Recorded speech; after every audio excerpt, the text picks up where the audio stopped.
Parashurama theme park ನಕಲಿ ಪ್ರತಿಮೆ ವಿಚಾರ ಶ್ರೀರಾಮ ಸೇನೆ ಸಂಸ್ಥಾಪಕ ಪ್ರಮೋದ್ ಮುತಾಲಿಕ್ ಕಿಡಿಕಾರಿದ್ದಾರೆ. ಪರಶುರಾಮ ಆರಾಧನೆ ದೇಶಾದ್ಯಂತ ಮಾಡ್ತಾರೆ.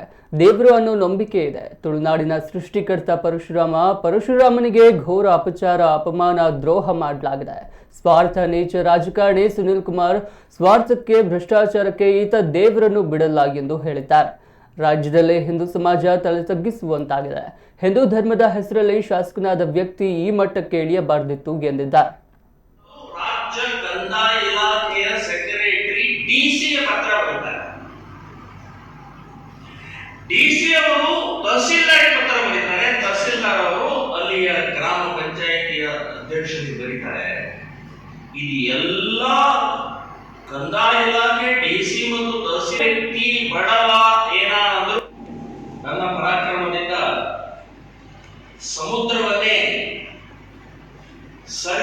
ಹಿಂದೆ ಸರಿಸಿ ಭೂಮಿಯನ್ನ ಸೃಷ್ಟಿ ಮಾಡಿ ಈ ತುಳುನಾಡಿಗೆ ಒಂದು ನೆಲೆ ಕೊಟ್ಟಂತಹ ವ್ಯಕ್ತಿ. ಅಂಥ ಮನೆಯಲ್ಲಿ ಆರಾಧನೆ ಮಾಡ್ತಾ ಇರುವಂತಹ ಪರಶುರಾಮನಿಗೆ ಅತ್ಯಂತ ಘೋರ ಅಪಚಾರ, ಅಪಮಾನ, ದ್ರೋಹ ಮಾಡಿದಂಥ